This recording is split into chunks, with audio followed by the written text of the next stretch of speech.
All right, what's up, everybody? Welcome to Velocity Entertainment for another Monday night.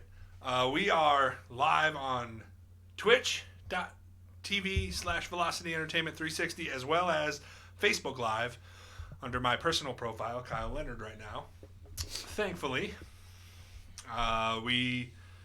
it says we're live on YouTube also, but that's not working, so I'll figure that out for next week's show. But okay, just have to check this out. We should, I can see the audio mixer working. Oh, perfect, perfect. So, yeah, like I said, it's new this week.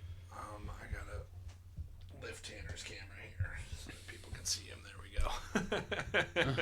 Thanks. We had a guest last week, so we had to kind of adjust the camera for both of them since my bandwidth speed isn't fast enough for four cameras yet. So they say. So they say. Anyway, this is Velocity Entertainment. Each and every Monday night we come here, throw down nerdy video game, movies, TV, and sports news that you guys might like, and then we bring it to you in a nice little neat show. And we trail on and get lost in conversation more than we probably should. But I am your host, Kyle Leonard. Alongside me, he's the long hair, don't care, Doug Nasty, dropping him in the dirt, laying down the hurt. The all-knowing, almost Samoan, dishing out crosses, taking no losses. Best blue eyes in Sioux Falls, Tanner Ellis. I love it when My you say that. So cute. That's why I got The highlight of my week. I give you that pause at the beginning, Just just in case. Don't worry, I'll wait. I'll wait every time. You can skip my How's Q&A. your- do me. How's your week been, my man? Boring, uneventful. Took a lot of naps. Didn't rear naked choke anybody. How can you say uneventful watching what Max Holloway did? I'm working. Oh yeah, that's the only. That was a other good thing. weekend. We'll yeah. get to that. We'll get to that. Jumping ahead there, bud. Sorry. Beside him, there's only one. Y'all know him. He is the trash talker. Drops more bombs than Hurt Locker. He is the nerdiest, the flirtiest, and overall, the most luxurious. Michael Otamendi. That's me. That's our friend. That How was your week? It's good. It was good. Also, just really busy, but boring. You know. Yeah, we know. It's Yeah. been a busy season. I mean, We tried to invite you over for dude time, and you kept leaving us What? We watched Lord of the Rings. half, and then you left after with no cuddles. True. Just nerdy. flirty. I watched WandaVision because the first 2 episodes of that dropped on Disney Plus, and that was pretty exciting for me. Like I was pretty. I pumped. read some mixed reviews actually. A lot of people didn't like the black and white stuff. I Wait, I read the same thing. what's it called? WandaVision. It's like the MCU TV show. Oh, okay. Like the Red Oh, Witch yes, Invasion? yeah. Yeah, with Elizabeth Olsen and Paul Bettany. Yeah. So these first 2 episodes, I'm convinced, were just a way to get all of the stuff you see in the trailer out of the way. You don't get any of the cool stuff, I'm assuming, until later episodes, and they're saying that episode 3 is kind of where it all really kicks off. So I am hearing a lot of stuff about people not really liking the first couple of episodes, which it is what it is. I can't blame them because I mean everybody's like so biased on everything these days. If it's not, like, I was reading reviews that were like, if this wasn't an MCU TV show, I wouldn't watch more than 1 episode. I was like, it's literally meant to be an MCU TV show. Like, that's the whole point of it. Yeah. Like, It looked too much 50s sitcom-y to me, and It's it was, the I whole didn't like gather what like the premise was really. Yeah. It's like the whole point, and I liked it. I think I'm excited for more. Let me just say that. Maybe I'll watch Big it. time excited for more. We'll frickin' see, I guess. Just a quick reminder to everybody who hasn't checked it out yet. We have 2 spanking sweet episodes of Velocity Movies in Review available right now. Under this same name, you just go to Spotify or YouTube and search Velocity Entertainment, and you will find Velocity Movies in Review. It's a different logo, different podcast, but same production, essentially, under the banner of Velocity Entertainment. We're doing the Lord of the Rings trilogy extended edition in review, so go check that out if you haven't watched those yet. We'd appreciate it if you did. We actually have some news this week. Some fun stuff. You mean more than the delay corner? Usually that's half our news. I think I have a reverse delay corner Reverse delay. Oh, this week, actually, if I remember correctly. a delay KO, one would say. We'll call it a delay TKM TKM. because we're all happy about it. That's yet to be decided. Rumor has it, in our very first story, Chris Evans is in talks to return to the MCU as Captain America. This time in a smaller supporting role. Evans commented on the rumor via Twitter, implying that it was news to him. However, this is far from the first time a MCU star would have straight up lied to our faces on any of their future plans. Though this is far from confirmation, it seems as if the deal is moving closer and closer to being a reality. And if it were, it would more so just be like a cameo kind of role, like Iron Man and Captain America 3. Yeah, Where he's there, but he's not the centered character. sure. But, I mean, She-Hulk is the perfect example. What is her name? Tatiana Maslany or something? Something like that. Straight up said, nah, I'm not the She-Hulk. Like, I don't know where you guys are getting this rumor. And then at the investor showcase, like, 2 weeks ago, yep, it's me. I'm her. She is I. Maybe they're not allowed to spill the beans, Yeah. so they know. I'm that, sure it's a non-disclosure thing in their She, contract. she knows she's She-Hulk, but she's like, I can't. You I'm can't not allowed tell to say people. anything. Yeah, that's the exact thing. So that's what's going on there. So it'll be exciting to keep an eye out for that. I really liked the way they kind of wrapped Captain America up, so I wondered how they bring him back, if it's like a I wish they could pay multiverse. more attention to like his bulge from now on. They should what I'm focus talking on about. that. It's the bulge of America. How can you not? That's America's bold. That's That's America's bulge. America's bulge. You knew it was coming as soon as you put him in the thing. Yeah. Yeah. Something had to be mentioned about the wiener. It's true. They're knowing MCU, they'll make like a self-aware joke about it. Maybe I hope so. they might. I don't know about the dong. Oh come on. Somebody's gonna look at him like this, joke. and they're gonna be like, "Those pants are gonna be a little tight, huh?" And then he's gonna be like, Yeah. and let's they'll, keep going." They'll make it so only adults know what's going on. So for the kids, Fair enough. Maybe. Yeah. That's all I want. that's all I want. In related MCU news, Matt Damon has been rumored to be returning in Thor: Love and Thunder.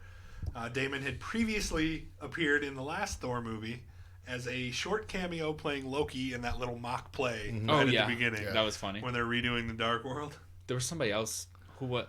It was Chris Hemsworth's brother, Oh yeah. older brother, and then it was Sam Neill who plays Okay. Dr. Alan Grant in Yeah. Jurassic Park. Liam Hemsworth, right? No, Liam's the younger one. It's Chris, and then There's a third one. Luke Hemsworth is the oldest. Yep. He was in Westworld. So many. You ever watch Westworld? How do you get so many hot dudes in a row I coming out of the same person? I don't just want to see people banging robots all day. Okay, I do want to watch Westworld. But It's so good. That first season is unbelievable. I need to watch it. The second and third were like, oh, okay, not bad, but the first one, it blows you away. You're like, oh my gosh. all right, fair enough. Definitely recommend. I gotta. Like on that story piece though, they didn't say anything towards the role he'd be playing. Nothing. Just So we don't know if it's just a small cameo again or if he's actually like coming in to play somebody bigger. Asgardian theater actor. I mean, maybe. Yeah. I mean, who knows? That's what he was last time. So, But yeah, he was literally just like a 2-second cameo last. It was hilarious. Like when I saw it was Matt Damon, I was like, "That's amazing." So I mean, I would definitely not hate if he came in as like the voice of like Beta Ray Bill or something in the next one. That would be amazing. But Yeah. but who knows? we gonna see. I have a smidgen of Mortal Kombat news. You want to read it? It's just a little sentence here. Yeah, the movie has been in the works for a little while now, but on Friday we got some pretty neat screenshots from the movie. I only got to see the ice part. I was more focused on the Godzilla thing, but whatever. Yeah, so we got like 7 good screenshots. If you want to go to Twitch here, Oh, I got sure. them up. We got like 7 good screenshots of the movie Oh. in which we see Liu Kang and I'm assuming Kung Lao, and then Sub-Zero and Sub-Zero and Scorpion there fighting. where's Scorpion? Oh, okay. Top right. Oh, yeah. And then down in the middle left looks like Sonya Blade and Kano. And the middle is actually an original character. It's not Johnny Cage. The character hasn't been I revealed. don't want original characters. I don't want. I'm okay with an original character as long as Johnny Cage isn't replaced by this guy. If I'm being completely honest, I'm going to be somewhat disappointed in this no matter what happens, because they could have honestly just taken the first Mortal Kombat movie and remade it with new graphics and new actors, and I probably would have loved it. They could have a complete remake, and I would have been happy. Honestly, I'm so excited for a brand new one. I am too, but I got way too hyped 10 years ago for Mortal Kombat Rebirth, and then it didn't happen. except for that YouTube series part. Yeah. No, we deserve, and I've heard confirmation that there's going to be like series accurate fatalities in the movie. Oh So- boy. Ooh, that will get pretty graphic. So, So probably I'm- rated R. So I'm pretty excited for it. Something in my pants just moved. Yeah, it looks like we got Sub-Zero there making some sort of ice dagger or sword. I love pretty cool. I love Sonya Blade. Always had a crush on her. Yeah, and this girl they got to play her looks great. like- This Sonya Blade, You mean when she was played by Veronica Vaughn Billy Madison. from Billy right? Madison? Yeah. Oh. Bottom right, I'm assuming this is Kano without the metal piece right now. And then we got Steve Harvey playing Jax. Did they say who's actually playing him? You'd have to look up his name. From this distance, like where I'm sitting, it looks like one of the Wayans brothers. I'm not gonna lie. I mean, yeah, Like the bald one. Yeah. it's the joke on the internet is Steve Harvey. We're getting a lot of Steve Harvey. Like people have photoshopped his face in, and it's like almost the same. Like the dude looks pretty close to Steve Harvey. I'm not gonna sit here and lie about it. Yeah. It'll just turn into Family Feud eventually. I like the dude in the second one, in Mortal Kombat Annihilation. The dude that played him. Oh, Yeah, I liked him. Michael Jai White would have been cool though. Yeah. That's why I was I just- really I don't- excited for that trailer, dude. There's just no world where I realistically believe that somebody rips his arms off.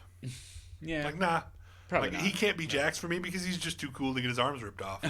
Like I just don't buy it. I don't buy it ever happened. But anyway, that should be cool. Hopefully we get a trailer for that soon. We got a lot of quick cuts from HBO Max this weekend. I lost my train of thought. I don't think Mortal Kombat was among them, but hopefully we do get a trailer soon. Sure. Speaking of HBO Max, two legendary monsters will collide sooner than expected. Here's our reverse delay corner. Yes. Reverse delay Yes. corner. Yeah. Originally set for May, it has been moved 2 months up to March 26th. Godzilla vs. Kong will be in theaters and HBO Max on day and date, same time. Yes. Pumped, dude. I have rewatched both Godzilla King of Monsters and Kong Skull Island in the last 3 weeks, and I am so hyped, dude. Okay, did anybody watch the second Kong Skull Island, number 2? There wasn't a second There one. wasn't a second one. Yeah, hold on. There was Kong What? Skull Island, yeah. You know. There's King Kong with, like, Jack Black. And then there's Kong Skull Island that's completely Oh, separate. they're separate. Completely. Yeah, I they're thought they separated, were yeah. in the same Oh, no. universe. Oh, No, Completely so separate. the Oh. King Kong remake was essentially like a shot-for-shot remake of the original King Kong, and then Kong Skull Island is a whole separate movie setting up Kong versus Godzilla. Which one is the one where they attack like the underground lizards? Kong That's Skull Skull Island. That's Yeah. Skull Island. Okay. And then King Kong is the one with the T-Rexes. I always thought they were in the same universe. My bad. Nope. All right. No, because in one of them we get Samuel L. Jackson. yeah. Samuel L. Jackson. I like that dude who pulls the grenades or whatever, and then he's like, "Come on, eat me, you son of a gun, eat me!" And then he just like tail whips him into the mountain and blows up. He's like, "Well, that didn't work." Well, that didn't work. Trying to be heroic. What are the chances on a scale of 99% to a 100% that they fight for like 30, 40 minutes and then they both team up to fight like Mecha King Ghidorah? Or Yeah, something? that'll probably happen. There's gonna be a third villain that they're not. They I've have had- to. yeah. They're both good guys, so they got to team shin up. piece. I've had a shin piece tattoo of King Ghidorah drawn out for like 2 years now, and that's probably one of my favorite like people. Because in King of Monsters or what is it? Godzilla? Yeah. Oh, yeah. King of King of Monsters. Monsters, yeah. yeah. Yeah, I was sitting there and I was watching him. I was like, at this point, that monster is so cool. I kind of want Godzilla to lose. Like I'm fine with that. Like that'd be a good ending to this Well, and movie. he That pretty thing's much awesome. did lose, Yeah, he really did. King like Ghidorah. twice. Yeah, King Ghidorah was awesome in that movie, dude. That it's movie like- didn't do super awesome. It's a dragon that doesn't But- shoot fire; it shoots lightning bolts. 3 heads. Yeah, Yeah, and they grow back if you cut one off. Mm-hmm. So, it's like- How did Mothra die anyway? Mothra, that she. Oh yeah, she like gives her life for Godzilla, right? Yeah. She, like- Oh, sprinkles him with her fairy moth dust, and then he comes back to life. Yeah. and she dies. gotcha. Queen Spoilers. Queen of Mon- Yeah, spoilers for a 3-year-old movie. Nope, King Ghidorah is the cat's meow, dude. I really love like that. Ghidorah. I love that monster. Mega Shark vs. Krogs. Did anyone watch those dumb movies like Mega Shark vs. Giant Octopus? I like I wish they'd team up in those like Sharknado movies, so it's like a tornado of them spinning around while fighting each other, a Sharknado like a Sharknado, Sharknado? with a Crocosaurus though. with a Crocosaurus. Yeah, see what I mean? They fight in the tornado. I like Mega Python versus Titan Croc or something I watched on Sci-Fi once. Titanoboa. Titan Boa versus it was something boa versus a crocodile, and they Titanium got boa, yeah. exposed to like radiation, and they grew like the size of a building. Course. Yeah, of course. And of course, it just looked like playing with two toys. As these terrible movies are sometimes so good. I love like the sci-fi original movies like Python 2, Return of Python. Like it's called Python 2. We can probably assume that it's going to return. So just real quick here, I kind of thought this was interesting. We don't have to tangent on about this, but we got a relatively newcomer in an 11-year-old Alicia Weir, who has been cast as the title character in Netflix's adaptation of the musical. What is it? Matilda. Matilda. Huh? Matilda. Yes, and then Emma Thompson will also be joining the cast as Mrs. Trunchbull, the cruel head mistress and antagonist of the piece. Wait, what movie is this? Matilda. Matilda. Yeah. Oh, okay. So Yep. that'll be Matilda. Gotcha. So that was kind of cool. I liked Matilda when I was little. I kind of thought that was. My friend has a daughter that looks just like the original Matilda, and I used to call her that all the time. I thought it was neat that they were doing like a Netflix adaptation. Yeah. So rumors have been circulating for quite a while that Charlie Cox would be reprising his role as Matt Murdock or Daredevil in the third installment of the Spider-Man movie. Last week, reports from comicbook.com had not only confirmed that he was a part of the movie, but that he had also finished filming on set. So, due to the amount of cameos and characters that are rumored to be in this movie, it's safe to assume that this will be a 2-minute to 5-minute cameo, if even that, I would assume. Just judging by like how many people are rumored to be in this movie and how little time it took him to finish filming, I don't see us seeing much of him in this movie, but we'll see. It's yet to be determined how big of a role he's actually going to have. So, was I wrong weren't they going to combine Punisher and Daredevil at some point? well, they crossed over in season 2 of Daredevil. Oh, yeah. Yeah, he was like the antagonist in the first half of season 2 of Daredevil. The Punisher was? Yeah. How dare you? How dare you? I mean, straight up murdering people. Daredevil don't like that. Yeah. The Punisher's a good guy. I mean, though, he doesn't thought. like it. He can't even see it happening. I mean, is the Punisher a good guy though? Now that I think about it. No. No, he is definitely For like the first time in exact. like a zillion episodes, I drooled when I took a drink. So enjoy that, everybody. Who saw Rare that. clip, everybody. Rare Everybody clip. saw that. I'm gonna clip that. Yes. No, he's definitely like the textbook definition of the anti-hero or whatever. Yeah. Who's He plays on his own side. who's going for bad guys, but also like crucifying them. fucker. So. And doesn't really care what civilians get in his way, I guess. No, he usually does. He does? He's got a code of ethics. He's He got a doesn't, code. he tries to avoid as little collateral damage as possible, but he's, a sniper and a sharpshooter and Yeah. but I mean he's still, slaughtering criminals. Yeah. Which, is still not good technically. But I mean, if you're Not like, everybody if can you're be like Batman, all right? If he dies, he dies. Yeah, I mean, true. if you're like a pedophile who's like escaped prison, set the Punisher loose on you. Said the Whatever. Punisher list. Set the alright. Punisher loose on you, whatever. See if I lose any sleep. If it's children, set Anakin loose. If it, If there's any kids that are talking back Dude, to you. ouch. Ouch, Ouch, dude. Did you really just go there? Yeah, well, Oh. with all the memes, all the Grogu There are memes. too many of them. What are we going to do? Well, I'm going to start by killing all of you. One of the darkest moments in all of Star Wars. I have to sleep with my teddy bear tonight after that.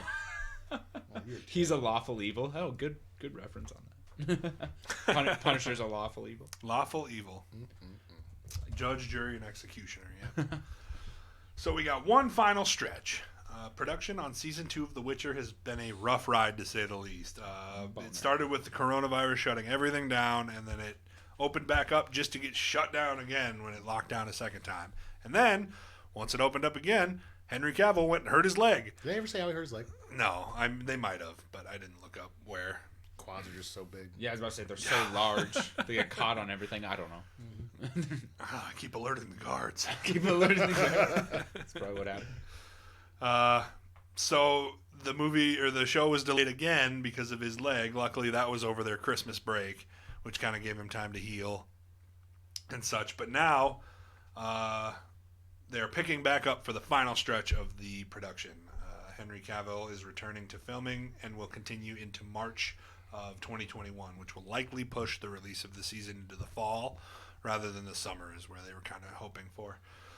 Probably didn't even get hurt. He's probably just like, this itchy white wig. I need a break from it. I need a break. Like, I hate this movie. I don't want it. Was there somebody taking over his role as Superman? I thought I read something about that today.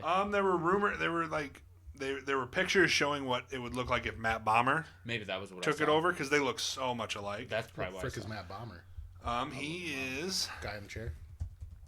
You would, yeah, you'll know who he is. He looks like Henry Cavill. Looks like Henry Cavill, dude. Yeah. Like shot for shot almost. Looks like a skinny piece of shit. I don't want it. His last name's basically Boner, so. Two ends. All right. Maybe. Maybe. I'll take him. Maybe. Just like take boner all the time. I'll look at that. He's a handsome dude, man. Look, I'll give him if that. you don't put on 40 pounds of muscle and look like Henry Cavill, then I don't want him. All right? I knew a lady that was like in love with Matt Bomer, and then didn't know who Henry Cavill was, and then she's like, "Man, if Matt Bomer was like ripped, it'd be perfect." And then she like discovered Henry Cavill, and she's like, Oh. "Who's Matt Bomer, dude? This guy, This guy can also bench 300. this guy can bench, dude." That's how I feel when people are attracted to me, and then I show them Jason Momoa. They don't want nothing to do with me after that. Or Maui. Don't even start with that one. You know how that goes. Yeah. All right, let's jump into some video game news here. Get this wrapped up, huh? I think that's down here. I believe so. So we got some huge news for Disney and Lucasfilm as the return of Lucasfilm's games was announced last week. Alongside this announcement, it was confirmed that an Indiana Jones game made by Machine Games and executive produced by Todd Howard is in development. According to a surprise teaser, Bethesda Softworks tweeted Tuesday morning. The teaser showed a little slow pan over a desk with some adventure gear and a typewriter, and it ends on Indiana Jones's iconic hat being picked up from the table and revealing his whip underneath it, and then we get a little bit of the score in the background. I love Indiana Jones. Uncharted. I don't. So Uncharted, how dare you? Get out of my dare face, dude. you. So Uncharted is famously like heavily inspired by Indiana Jones. Yeah. Like without a doubt, this is where it draws like a lot of its. And I love inspiration. Uncharted too. So whether or not this will be a Microsoft exclusive to try their hand at having that world competition, having the OG Explorer pretty much exclusive to Xbox is yet to be seen. It'll be Uncharted versus Indiana Jones. Exactly. And Indiana Jones is, The OG. daddy. Yeah. Daddy. So, Daddy. I mean, I just wonder how easily it's going to be to rope in like the younger generation who's not super They don't know much familiar about with Indiana Jones. They're more on the Tomb Raider Uncharted Yeah. deal, whereas Indiana Jones like started this whole thing. Yeah. There wouldn't be adventure games like Exactly. this without him. It So, really did. It is exciting for me because I love these games. Anybody who doesn't love them can just get up and leave the podcast right now. Raiders of the Lost Ark, Temple of Doom. That's it. Everything else after that sucked. I agree Well, with the last one. The last one was so weird. The last one was not very good. It wasn't very good, and it had only one upside to it, and that's the Shia LaBeouf was in it. Oh, true. And I love Shia LaBeouf. He's so funny. Just do it. Nope, I agree. I was not a huge fan. So wait, who's all working on this? It says Bethesda. Yeah, so I heard Bethesda, and then I heard Machine Games. So Microsoft, they're like subsidiaries. True, so okay. Bethesda's Todd Howard is producing the game, but they're subbing in Machine Games to create it. Okay. Essentially, kind of like subcontractors. Fair enough. And then Microsoft obviously owns all of that, so that if they wanted to make it all exclusive to Xbox, they definitely could.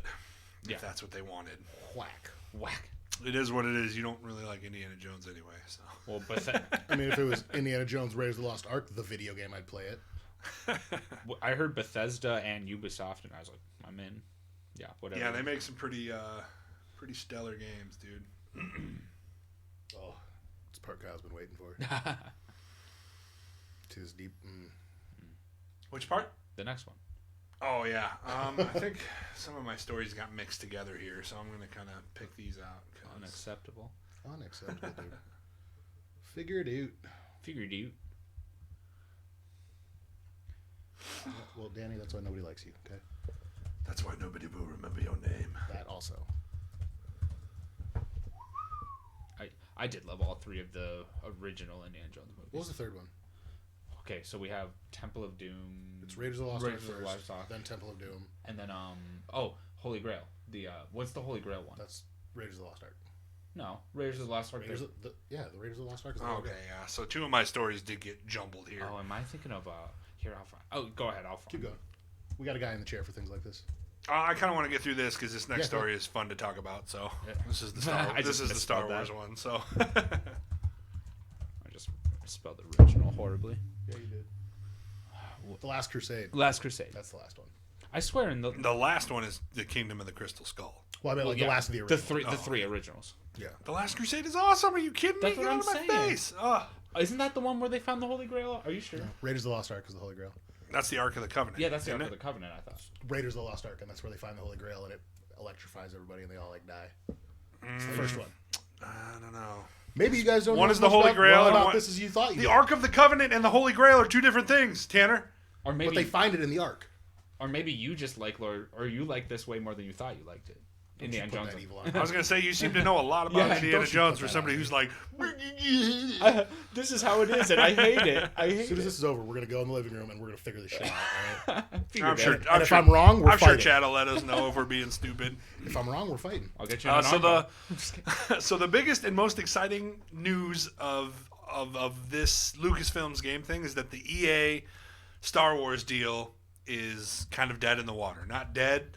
Obviously, EA will still be making Star Wars games, but it's not exclusive anymore, which means other game developers can come in and try their hand at making a Star Wars game. Okay. The biggest and most exciting example of this is that Ubisoft is making a new Star Wars game, as announced. The publisher in Disney's Lucasfilms game announced on Wednesday that a new story-driven open-world Star Wars adventure is currently in development at Ubisoft's Massive Entertainment, the Swedish studio known for its work on the Tom Clancy's The Division series. Ooh. I'm so excited. I've been waiting for a Star Wars open world of some sort. Oh, and man. I know that last one what was it? What was Fallen Order, right? Fallen Order kind of It wasn't. It It was- was a sandbox game, but it was still like definitely path. yeah. So it wasn't open world technically. But it was getting closer. It's on the right path. Yes. It's on So the- this Guys are is great. awesome.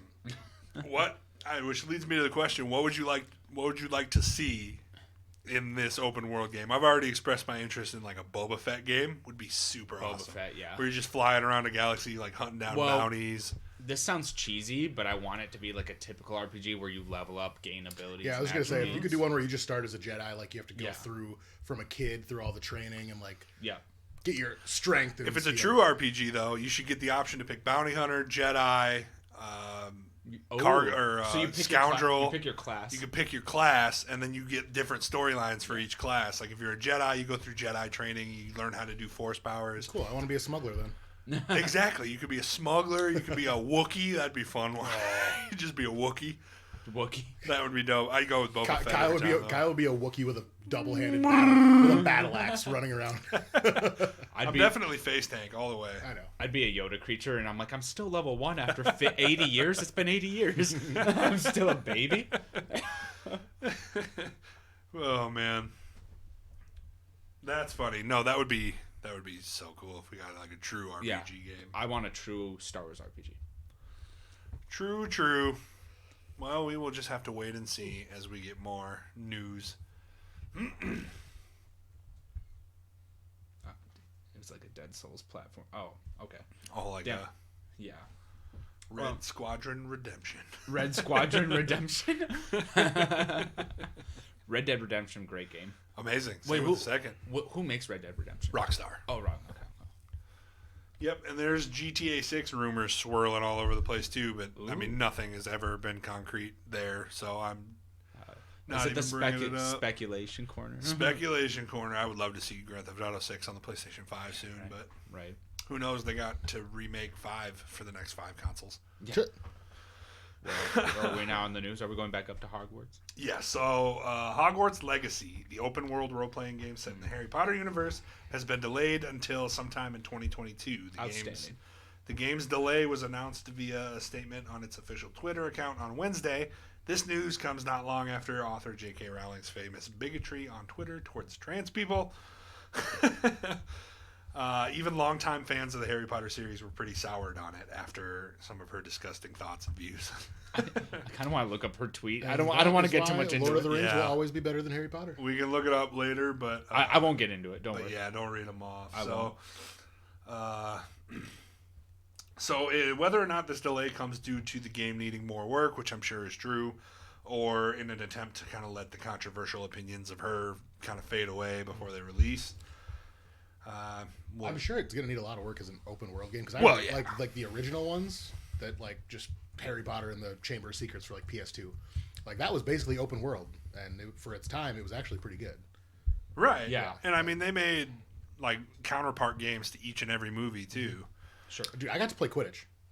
That made me happy. Like in real life. No, in the game. Like, So I got to fly around on the broomstick. Like So my friend Riley Fullerton, he went to Kansas KU, and they have a Quidditch team. Their college has a real Quidditch team, and it's actually televised, and they play other colleges. And there's like the snitch. 28 MMA fights, never been on TV once. These freaking nerds are playing Quidditch in Kansas and they're on TV. I'm sure I quit. I'm sure they're not on any good channels. Because you're not original enough. I see people playing what is it, the LARPing thing? Yes. Ugh. I see them doing that at Tut Hill. Like with big foam swords. I'm about to go join them. I don't know how to LARP. I will go in there and just wreck some Yeah, kids. I mean, well, us three. You're should not just go in supposed to there. actually hit people. We're just like. And now you're unconscious. It's like if I go like this with my force and you don't move backwards, I'm front kicking you. Like, you're sitting down, bro. You didn't listen to the force. If the force choke don't work, you're getting rear naked choke. Sorry, dude. Maybe a physical one will. Real quick, on February 7th from 11 a.m. to 5 p.m., Pokemon Go's next Community Day, Pokemon will be Rosalia, which kind of makes sense because it's so close to Valentine's Day and it's a rose Pokemon. Aww. So I figured they were gonna do something pink again like they did last year with what was it, Love Disc and Yeah. Chansey and Yep. Blissey and all that stuff. Oh. So if you also, I got some shiny Machops. I know some people here didn't. I know I didn't, and I freaking hate you. Yeah, Kyle comes to Original Pancake House. He's like, get me the chocolate chip pancakes. And he's just getting all these Machops. Ordering. It's true. I got a lot. I got a When lot. the waiter Got comes a lot over, of- I'm not gonna talk to her. Tell her I want extra bacon though. He's just back to play. That's exactly what happened. But in the most exciting Pokemon news of last week, the new Pokemon Snap version for the Nintendo Switch, baby. It has gotten a release date for April 30th, 2021. Players will once again be able to bust out their camera, take dazzling pictures of Pokemon. The game will send players to the Lental region where they'll snap photos of Pokemon in the wild. And as with the original, creatures appear in photos whether they're facing the camera lens and whether they fall in frame, how big they are. Pokemon's behavior will change over time in new Pokemon Snap. Hold up. And players may see Pokemon behaving in entirely new ways. A new release video teases a new phenomenon native to the Lental region, Illumina, a mysterious glow that emits from some Pokemon. Where's the Lental region? So you're telling me this isn't going to be similar to the original, and I can't throw a Magikarp into a waterfall and have a Gyarados come It's out? going to be exactly the same. Okay, good. You get these little like berries. I forget what they're called, scruff berries or something. Oh. They haven't revealed any other tools yet, but I'm sure you'll get, like, I don't know if you'll get rocks anymore, like you did. But you'll probably get like whatever the pester balls are. I was like, yeah, that was kind of mean. Now that I look back at it as a kid, we're just throwing rocks at Pokemon. Things you're not supposed to do. So April 30th, we'll be able to dive back into Pokemon Snap, and I am unbelievably I'm gonna excited miss a for it. little bit of it. Yeah. I will probably be in Florida for a couple weeks there. But when I come back, I was gonna say I'm gonna beat it multiple times. There's gonna be so much to discover, like there was in the first one. Like you gotta hit Charmeleon into the lava to turn him into Charizard. Same with Arcanine. Yeah, if you hit Arcanine or Charmeleon into their lava pits, they both like emerge as Charizard or Arcanine. Growlithe, I should say. If you hit Growlithe in. But is this going to be? What is this game going to be? You're just like. It's like you're on a track and you yeah. basically move through a map with your camera and gotcha. you Gotcha. use your tools, Okay, like your berries or your Oh, I see pictures of it here. Yeah. to pretty much take pictures of Pokemon doing. I like the graphics actually. Yeah, it looks awesome, dude. This is gonna be really cool. It's like the typical Nintendo graphics. This is going to be really cool. I've been excited for a release date, and it's so much sooner than I thought it would be. So. And Jinx poses because Jinx has an OnlyFans. Yeah, I mean, that was one thing in the original. You could use the Poke Flute to bust out Articuno, and then if you timed it right, Pikachu would fall onto Articuno, and then you could get a picture of Pikachu riding Articuno, and that was like one of the highest scoring pictures in the game, too. So. Dude, actually, is it weird that I kind of enjoyed that game more than Pokemon Stadium, even though they're at the same time? I mean, it's so fun. It was fun, dude. I want to find it from my 64 here so I can replay the original before I get into the new one. Nobody's listening to this. I did see a 64 in there, and I was like, ooh. Yeah. A man of class. A man of culture. A man of class. Exciting news for me. I'm super excited for this. So Capcom is planning a big Resident Evil blowout on January 21st at 5 p.m., including all new details on Resident Evil Village, the next major entry in the survival horror game franchise. Next Thursday's showcase promises a guided tour of Resident Evil Village, which means new trailers, and our first look at gameplay. The showcase also provides more news related to the Resident Evil franchise. As 2021, the 25th anniversary of the original Resident Evil, promises to be a big year for Capcom's horror series. Capcom is also teasing a new title announcement during the event, a closed beta test for an unannounced multiplayer game tied to Resident Evil's 25th anniversary. Is coming to the PlayStation 4 and Xbox One, according to the official Resident Evil website. The beta period will be January 28th through the 30th for that online project. Bring it on. Bring it on. I'm going to make my predictions right now. We get our Resident Evil Village stuff, and then we get a reveal for Resident Evil 4 remake. All I'm saying is Umbrella Co. They were the good guys. As in, I'm not going to play it. It's too scary for you or what? It was when I was a kid, and I still don't want to play as an adult. They're so good, though. I watched my stepdad blow up an alligator. I didn't want to play anymore. I didn't want to play. So amazing, dude. And Umbrella Corps was the good guys the whole time. I don't care what you say. I didn't even. Only reason I watched the movies is because of Mila Jovovich. If it wasn't for her, I probably wouldn't watch the movies. You mean those horrible, horrible movies? Don't you fucking start with me. Right. Real quick, Call of Duty Cold War, the latest Call of Duty game, is getting a brand new zombies map called Firebase Z. Developer Treyarch announced on Thursday. The map will be free for all players when it is released on February 4th. Ooh. Firebase Z? No. Ooh, and that is all the news I got. Firebase Z? These zombies look much larger than usual. What's going on here? Also looks like they don't brush their teeth. You don't know. Maybe they have dental insurance. Who knows who they work with? I don't know what I'm saying. I'm looking at you. That's why I'm looking at you. like the nerd that you are. Okay. Yeah. Well, so if you're a huge fan of Call of Duty Zombies, that'll be exciting for you next month. Didn't I say that in Lord of the Rings? I was like, does Sauron give them dental insurance? Like, none of their teeth look good. Oh, that one dude that comes out from the Black Gate. Oh, yeah. Oh, he was bad. That's the mouth of Sauron. That mouth has to be gnarly. Oh, yeah. The mouth.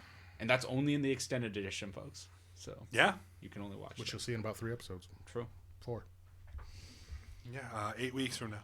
Are we doing Disney first, or are we doing sports first?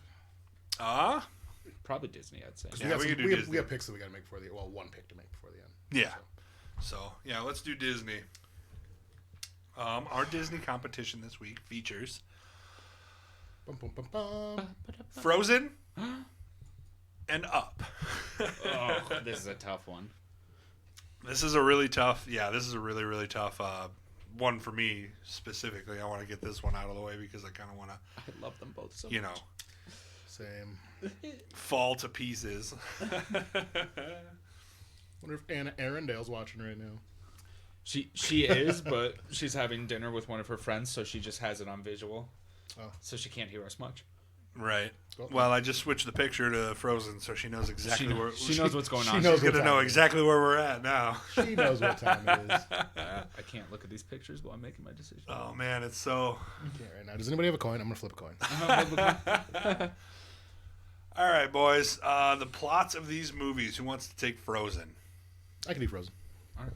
I believe in you. I don't want to do the last 3 though, because. All right.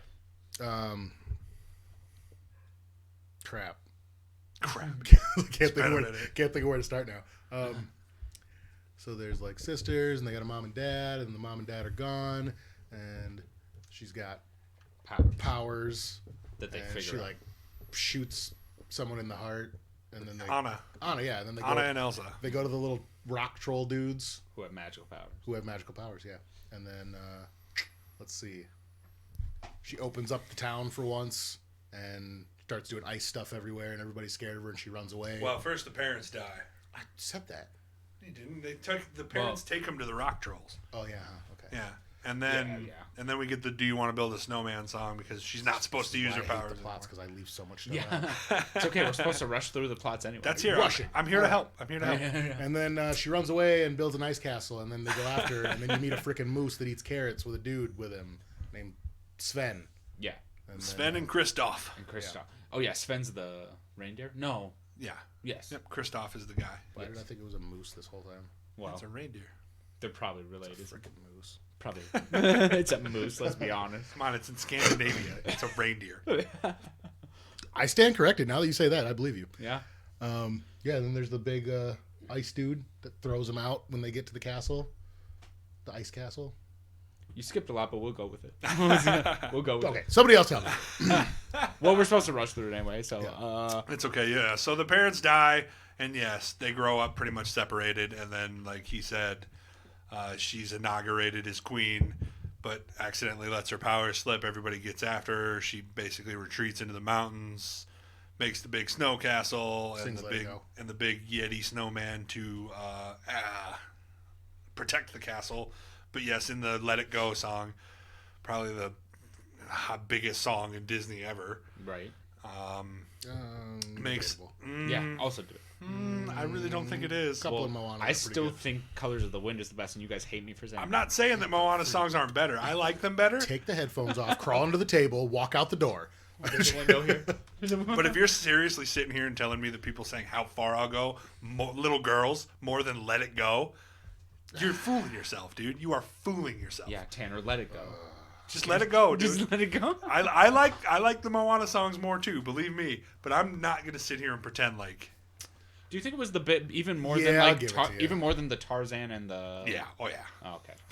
No way. Did you sing the Tarzan songs as a kid? I didn't. I mean, No. I like them as an adult more. I kind of did. Like I said, you couldn't turn a corner without hearing "Let It Go" when Frozen came out. True. You couldn't do it.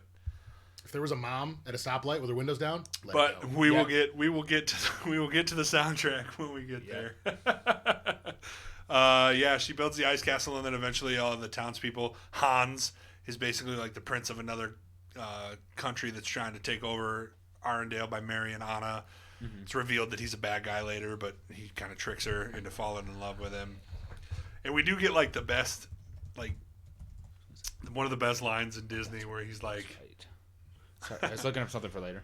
When he's like, when Anna's talking to Elsa and she's like, "Can I get married to this dude?" And she's like, "No, met this dude. You've known him for 10 minutes." And she's like, "But come on!" That's like one of the best parts in like all the Disney movies. That is pretty calling great. out that trope. Like you've known him for like a day. You can't marry somebody you don't even know. But anyway, she freaks out, almost kills all of the people that go to like hunt her down. And then Anna also makes her way up there. We run into Olaf on the way, who's, just the best. Oh, I've been impaled. Wants to love summer, Summer. Wants to love summer. Wonders what summer is like for a snowman. Yes. Anna confronts Elsa. Elsa like freaks out and like hits her with another ice spike or whatever, which basically accelerates the last time it happened. And then her hair's like slowly turning white. She's gonna, turn into a Anna sickle. Anna sickle. Anna sickle, pretty much. As time goes on, we gotta get back to Arendelle so that we can get her true love's kiss to heal her frozen condition or whatever. So we're like, we gotta get her to Hans, bro. He's gotta kiss her. And then we get the reveal where he's like, if only somebody loved you. And then he like leaves her to die in the room. And then that sweet moment with Olaf. He's like, some people are worth melting for. Oh. But anyway, Elsa comes back, rescues Anna, and then they pretty much take down Hans together. And we realize Kristoff, he's the dude, man. He is that dude. He's that dude. He's out of the friend zone. I should have never been there in the first place. Right? Right?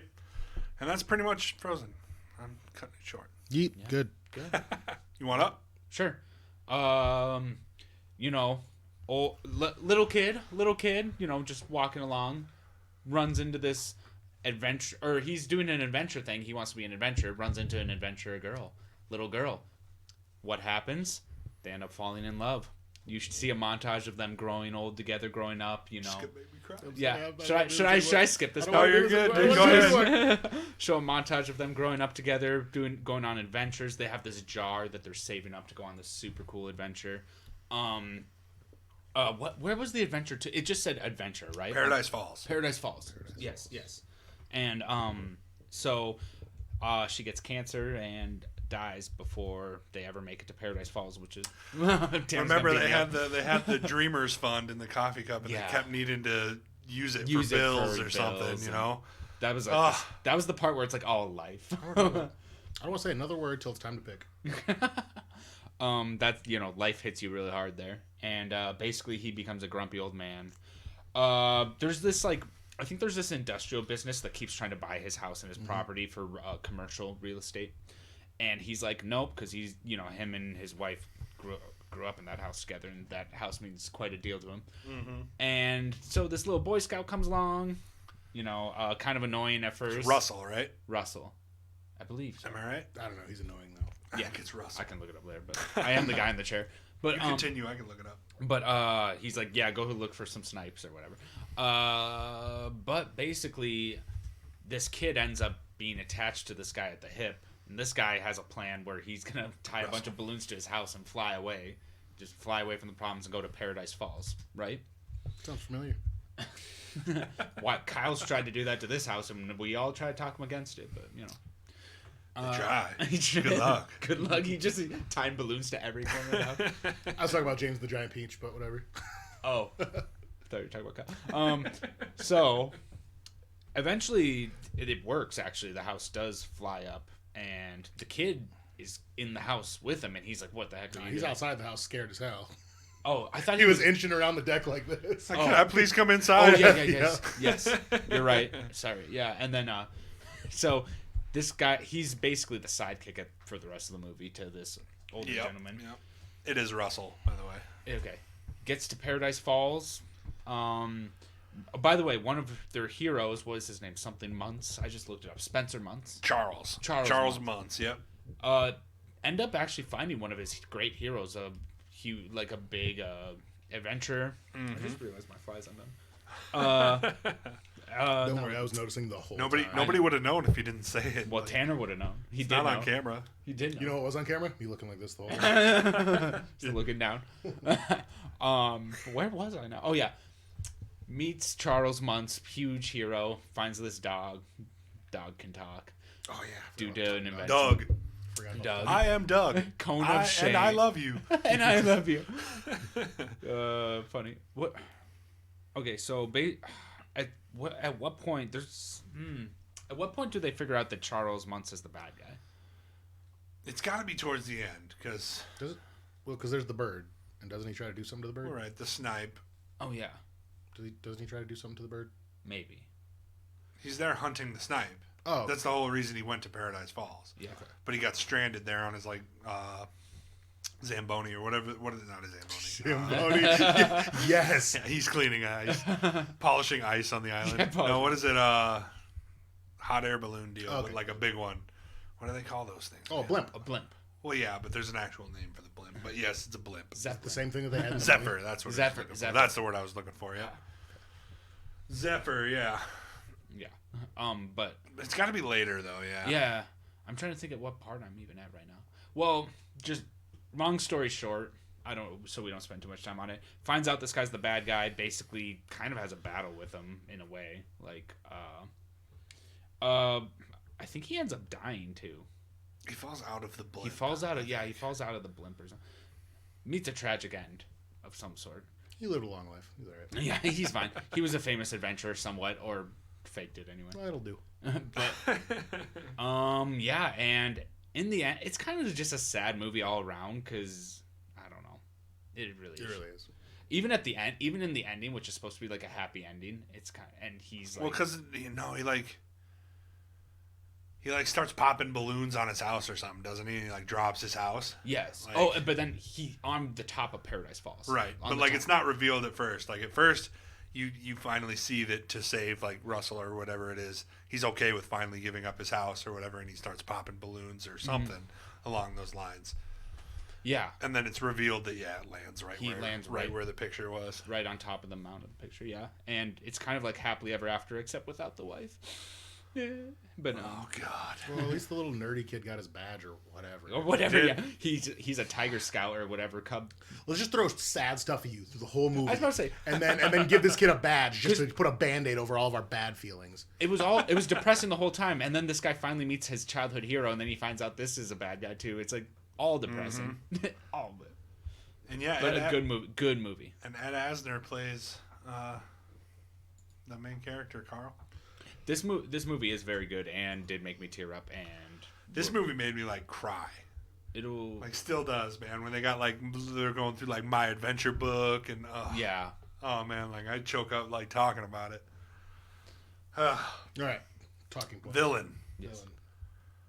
In Frozen, we got Hans, who, I mean, pretty bad. And also that one short guy, the Duke of Weselton. Weaselton. Weaselton, yeah. It's a second. Who essentially are like, yeah, let's leave Elsa up there and kill Anna. Yeah. Which I mean, they do. They succeed in killing Anna essentially. Yeah. Like she gets frozen into like solid. Yeah. Which is awful. Not a good way to go. That villain reveal was like awesome, dude. Yeah.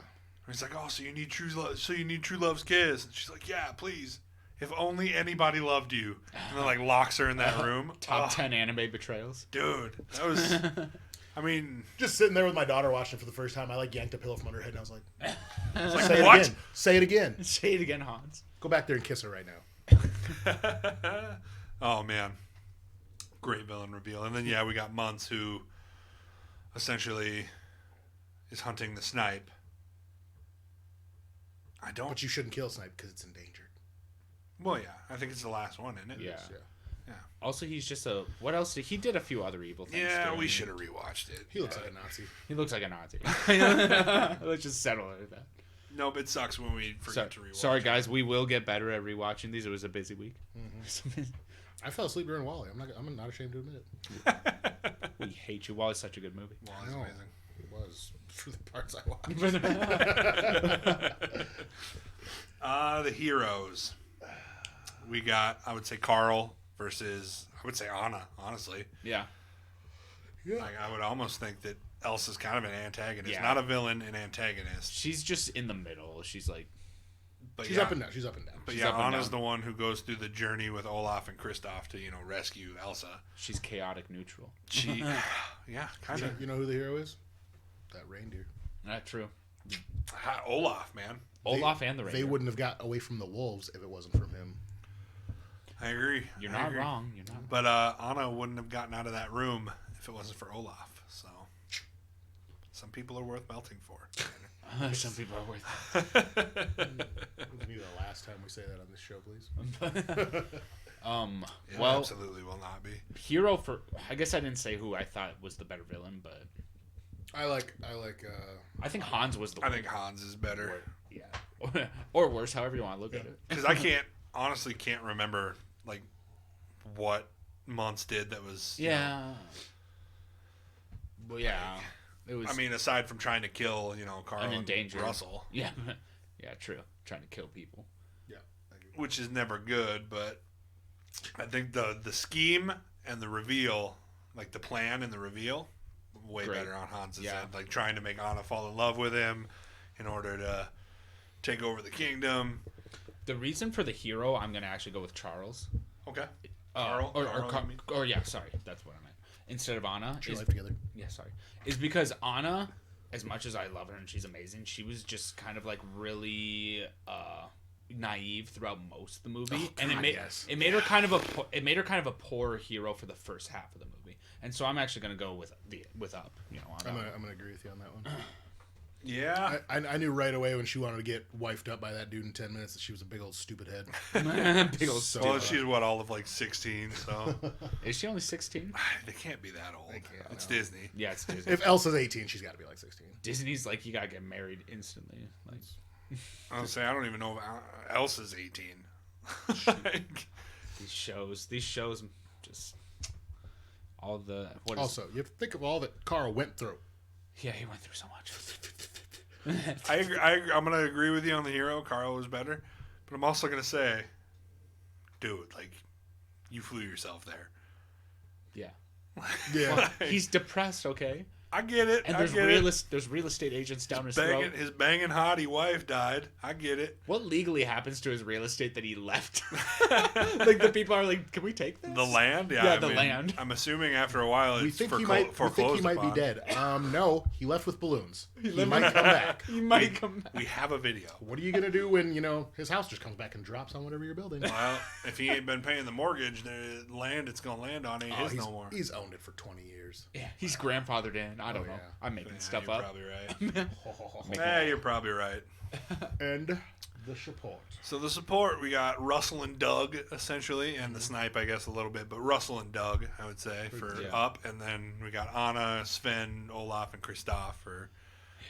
Like- Or I guess, I think he got way more support Yeah, than Frozen. I did. say Frozen wins here. for sure, I agree. Yeah, we were talking this about one. it This earlier. was kind of a no-brainer. Yeah, Well, and I mean, honestly, I think I like the characters more in Frozen. Like when, So if Elsa's kind of up in the air here and there, and Anna's the hero, I already like everybody else in the movie more than those two combined. Here's the thing: in the first movie, I love Elsa.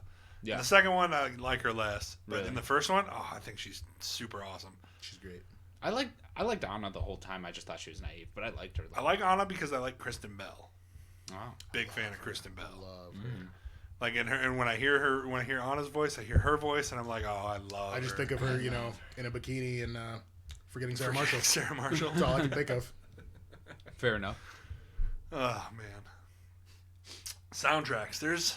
I think this is a no-brainer. This is a huge no-brainer. I'm not even gonna argue. Yeah, with it it is. because I've already said. Here, like, we'll just do the whatever was in Up that we're not going to talk about against Let It Go. Done. Let It Go alone. That's It Go without Alone. Yeah, the Love Is an Open Door. yeah, I didn't Or like that song as much. Do you want to build a snowman? That was okay. yeah. One What is it? Snowman in summer. We summer, got. summer. Yeah.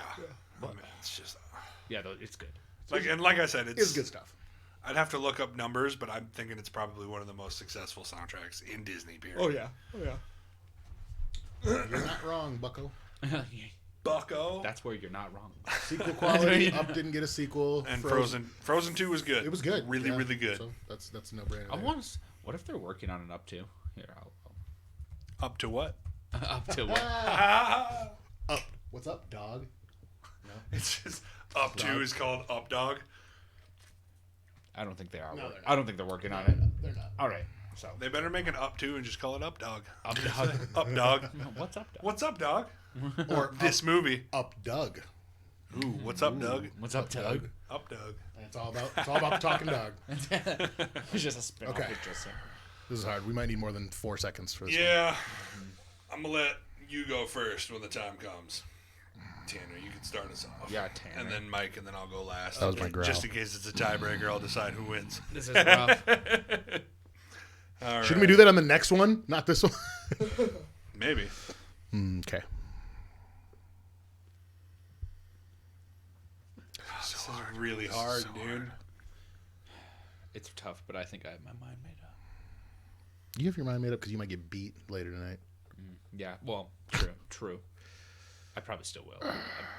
I've always done something wrong. I'm not excited, dude. I don't know what to pick. Okay, I'm ready. I'm going Frozen. Frozen? Okay. That was so hard because I'm so emotionally attached to the movie Up, but I just think storyline, movie altogether, put together, it's got to be Frozen for me. Oh, me next? Yep, I'll let you go. All right. I hate to do this, but I gotta go Frozen as well. Sorry to ruin any tiebreaker you had, but Frozen is just... No, that's fine. For me, I had to. I mean, it won... It's really emotionally traumatizing because Up is just Yeah, it's okay. that movie, but I think just the movie itself, put it all together, I think it's the better overall movie. I had very low expectations for Up going into the theater, and I came out like, whoa, that was amazing. Right. With red eyes. Yeah. And wet So pants. Frozen, we'll move on. And hard nipples. I'm actually gonna say Up. I think Up was a better movie in my opinion. It's just so, like you said, emotionally charged. It is. That was why I was And like when a movie can literally like make you cry multiple times, Yeah. like that just makes the writing better for I think me. that's almost one of the reasons I picked Frozen, is just because like I'm like, this movie was so sad that there was like it almost stays sad. There's like no upside to it. There's good feelings here and there, but there's not enough of them to like outweigh the bad. Really, It's called Up, ironically, because it's all just like, kind of helps me though, because it's like they call Up a movie about just being down all the just time. being down. Yeah, that's why I say it's ironic. Deceiving is what it was. it's just it's not. It's you see him finding his happiness like through this kid that is now looking up to him. But Who's very chubby and annoying. I'm Very just kidding. He's so actually annoying. he's actually pretty cool. Such an annoying little kid. so there you have it. Frozen will move on to the next round, and Up will be eliminated. We're not super happy about it. Not at all. I'm nose-gozing these next two plots. So next up, we got Wall-E, and we got Cars. Wrong picture, but okay. Well, and it's behind, remember? Oh yeah, duh. I'm so stupid. Wall-E versus Cars, man. Boy, this is a tough one for me personally. I can do Cars. Sure, I'll do And Wall-E. you can do Wall-E. Yeah. All right, so Cars. Picture in your mind, if you will. There's a racetrack. We're in the race. Does he win this first race? I don't think he does, right? No, he does. He does. That's That's yeah, how you Because like Lightning him. McQueen is like the. and that's where he gets all of his fame. And he's the dude, yeah. There's a racetrack. They make 3 left turns. They do it again. Out in front, you see him. It's Owen Wilson. He's red. He's a car. He's making turns. He's going fast, like lightning. We're introduced to our first main character of this competition, Lightning McQueen, of this matchup. He wins the race. He gets popular. their girls flash. He's Girl got cars all flash the him. chick cars. All the Like, chick cars, dude. He's the dude, man. And Owen Wilson, what a perfect throwing- choice. What a throwing perfect. their undercarriages at him. Did anybody notice? Real quick. Did anybody notice he got flashed? Nobody else, just me. Oh yeah. Real quick, I did forget to do this over Frozen. I'm going to go back to Frozen real quick since it won. And if you guys want to watch the screen for a bit, I'm actually going to bring up a new segment I want to call Rate That Thornberry. Oh no! I'm turning my back to the screen. No. Tell me when it's up. Oh no! It's so bad. This one's a 8 out of 10. 8 out of 10. Yeah, I would say, yeah. Maybe 7 or an 8 out of 10. 7 or 8 out of 4. I hate it. 4 out of 10. Rate that Thornberry. I completely forgot about I added this. I was so happy. So happy. Oh, that's funny. All right, back to I want Cars. to go home. I want to go home. I wanted everybody to have a chance to see that. Yeah. 'Cause I got the joy of seeing it. No, it brought me great joy. He's having a mental breakdown. As soon as you said the word Thornberry, no, Rate that please no. I can't. Okay, all right, back to Cars. All right, He got so flashed. He got he gets flashed. He wins the race. They load him in the back of the semi. They're pretty much going to haul him to the next place until he falls out. Right, the door opens. Oh, okay. Lightning accidentally falls out because he doesn't drive himself. Essentially, he doesn't have the tires for it. He has track tires. Falls out and ends up in what is the name of the little town he ends up in? the Hodunk Town. I got it. Yeah, I forget the name of the little. Let's go with Hodunk Town. Hodunk Town. Hodunk Town. Did you really say, bro? Hodunk Radiator Springs. All right, let's not call it Hodunk. Yeah, Radiator there it is, Springs. Radiator Springs, I said man. Hodunk Town. Oh, that's funny. Oh, Oh boy. I So he ends up in Radiator Springs. I believe Mater tows him there, right? Mater. Because he's got to get new tires, essentially. Because I will say that character annoys me a little bit. I hate Mater. Yeah. I'm gonna be the first to say. Okay, it. good. I hate him to death. I hate Larry the Cable Guy, so I hate Mater. It's like my least favorite part of this. They movie. were aggressive on the accent. Aggressive. I'm like, I get a lot of people thought he was funny when this movie came out. So do you think if we hate that accent and we're just like, I hate that, do you think people that have that accent are like, hey, we don't sound like that. Like, and they're pissed off more than we are. Yeah. Mater Dan. My name's Mater. Can't stand him. Okay. But basically, we meet everybody in the town. We got the tire people who... Oh, yeah. The French tire people, right? They're French. Oh, yeah, they are French. I was about to say Italian, I think we get him like a full makeover because he doesn't have real headlights. He's got like stickers for headlights because he doesn't need them when he's racing. But I think they end up giving him new headlights that actually work. And he meets the little Porsche. Oh, Holy Porsche. I forget her name, too. Holy Porsche. Okay, well, I guess I gotta look it up again. I mean, if you could ever spell, then it would be possible.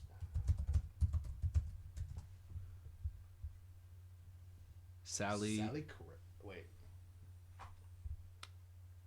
yeah. No, works for me, Sally. Sally. We meet Sally. We're waiting. Lightning's got to wait on something. I forget what it is. Maybe tires or something. He's got to... Yeah. There's a reason he's got to wait in the town for something. It's his engine or something. It's something. Something like that. But he goes on like a tour drive with Sally or whatever throughout the canyons and stuff and realizes, this girl's like banging. I like this girl. We meet what is his name? The old dude. The old trainer, the old wise Gandalf. Something Hornet or something. She's the called Blue Gandalf. Hornet. He's basically Gandalf. He's basically Dumbledore. Remember when we went over the biggest tropes and I said the old wise trainer, like who guides you? I'm still upset that you're comparing Dumbledore and Gandalf. I don't like it. They're the same thing. I don't like it. I don't like it. I just rolled my eyes so hard I have a headache. They're the same person, I'm convinced. Throw this drink at you. Yeah, I mean, do it. You won't. I'll slurp it up. Not in my brain. This wasn't Doc this Hudson. wasn't That's Cops. his name. I had to look that one up. That was bothering me. Doc Hudson. So we meet Doc Hudson, who used to be a pretty awesome racer himself, and he teaches Lightning McQueen all about what is it, drifting? Almost? Yeah, I think it's like drifting. Because he couldn't bank or whatever, so like Doc Hudson was teaching him how to bank in that little dirt track, and gosh, it's been a while. I'm trying to remember here now too, but basically we get to the point where Lightning can leave. They find him, yeah. Like all of the people find him in the town. Paparazzi and stuff. Yeah, everybody finds him in the town or whatever, and that puts a bunch of publicity. And we find Doc Hudson, and he feels bad because these people were peaceful and now they're not, and so on. So we head out and go back to the whatever Daytona 500 equivalent, the big race. And he, I think he has people from the town as like his pit crew, doesn't he? Yeah. Yeah. The tire people, Doc Hudson's Like there. the They all got the French headsets people. on. The worst character in the world, Mater's there. Oh, please. He's so bad. When we go over supporting characters, I'm giving them a -1 on that. We're putting him as the villain, dude. The villain. Sucks He's that the bad. villain. Is Mater the Sucks villain? that bad. Oh man, it's not good. All right. Oh brother.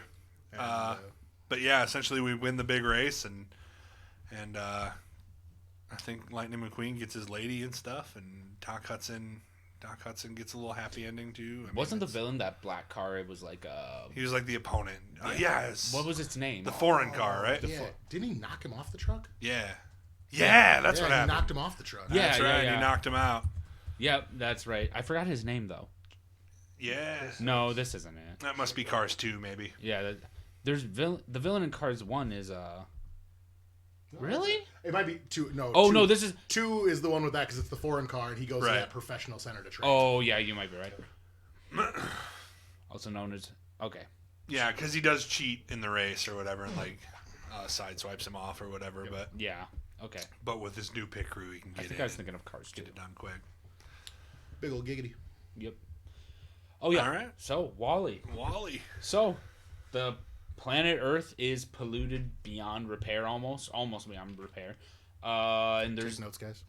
there are these robots that humans made called Wally, or yeah, they're called Wallies, right? That just I think they're basically- just wall bots, and then his Wallbot. was wall E. Oh yeah, and or they or something. They cube the trash, and then they like logistically place it so they can. Basically, the trash is getting smaller as they're compacting it, and so they're slowly but surely taking care of all the pollution on Earth, and then there's this, after a while of that, there's this, kind of cute robot comes down. Yep, and she is searching for, I believe, a plant of some sort. Yes. Or any plant, honestly, because I think plant life is like done on Earth, which would mean there's probably no oxygen, which is why there's only robots down there. Finding a plant, trying to bring it back up to the main spaceship. Oh, so Wally is the last robot on Earth. Oh, okay. So, yeah. Yep, he's a waste allocation load lifter Earth class. And he's going to take care of all that pollution by himself? Ugh. He just probably isn't programmed to do anything else. Yeah, right. Except for love this other robot. Basically kind of chases her. Yeah. But also a little bit scared. Also a little bit scared of her as well. Follows her. Eve. I think he gets really scared when he sees that she has like guns and can blow up. Like has nuclear capabilities basically. But yeah. So at some point, I believe, what is it that brings him up to the main ship? It's he basically follows her onto a carrier of some sort, right? And I'm skipping a bit, but they get up to the main ship with the plant. I believe she has the plant. She has the plant. Yep. Yeah. These two robots actually are bonding throughout this whole experience. At one point, they have like a cute thing in space with fire hydrants, and he has to use a fire hydrant because he doesn't have space flying capabilities.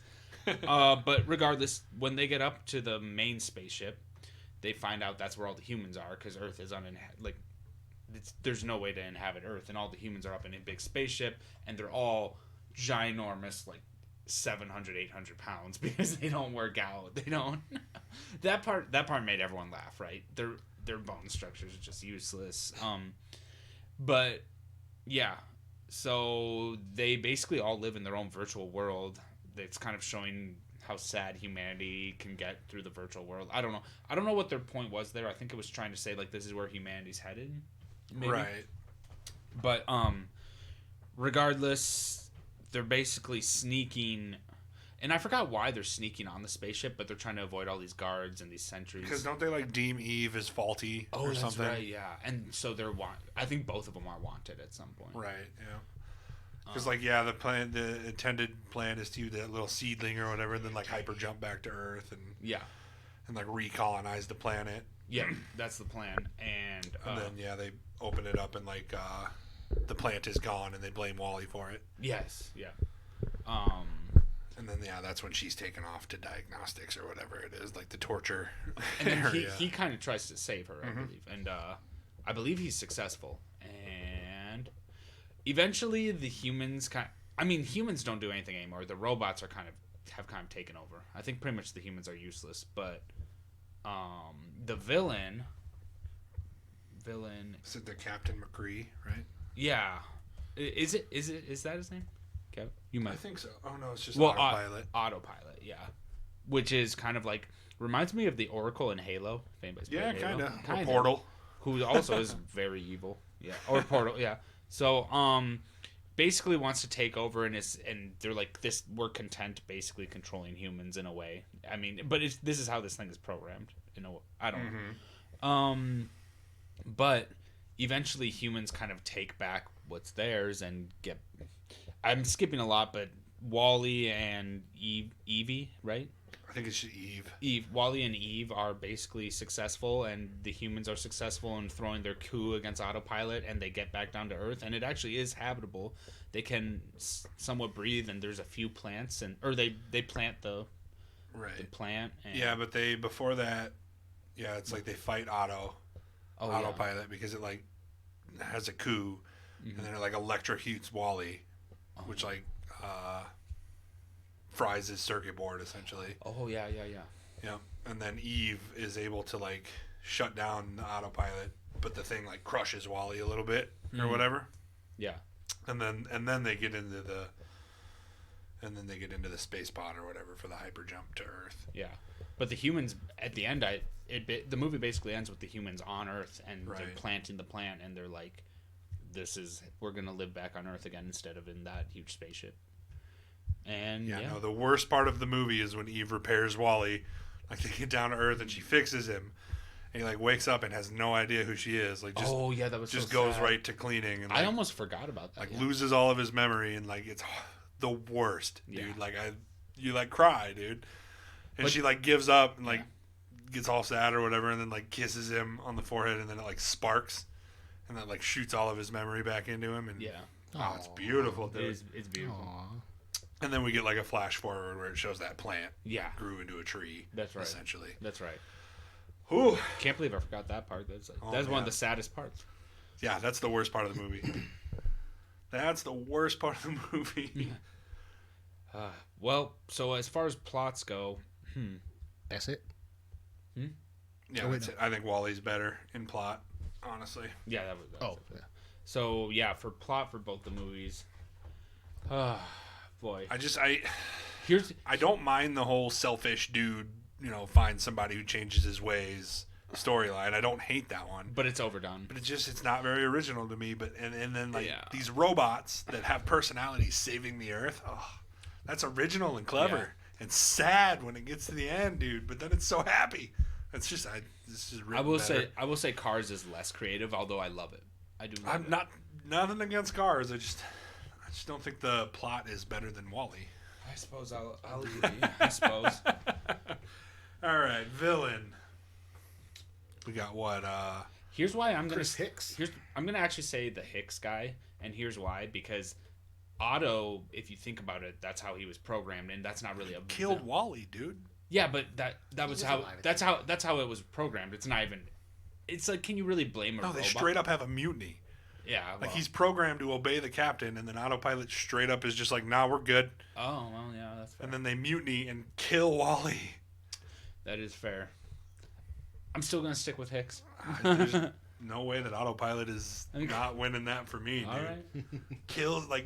Pretty much kills the the hero, dude. For some reason, to me, I always think like, I know it's a car, but like it has Hicks has a conscience like a human, and the other one's a robot. So in my mind, I'm just like, I say this? It's more of a villain with a face. Yeah, the villain with a face rather than just a robotic. Right. Something. I hear you.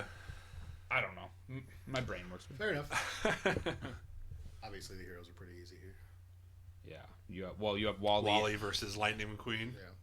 Yeah. You almost got to put Eve in there, but I would say Eve is support. You think so? I think so. Okay. It comes down to the Moana thing. The movie is called Wall-E. Sure. So you have to judge Wall-E as the hero, essentially. Okay. Who does... Well, then in that case, Lightning McQueen is technically better. I mean, Wall-E's awesome, but... I don't think so. You really? I really don't.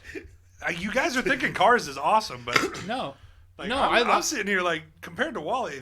No, I love Wall-E. I'm really not... I love Wall-E. I'm just saying for I think Lightning McQueen is selfish most of the movie, does nothing for anybody else, and then wins the race at the end. So it's like, all right, you're actually he's right. You're probably right. You're probably right. Wall-E is more selfless the whole time. I was gonna say, yeah, Wall-E. Like, I'm pretty sure I'd have to rewatch it because I didn't, unfortunately. But I'm pretty sure the whole reason he dies is saving Eve. Yeah, from autopilot. Yeah, but that's just my opinion.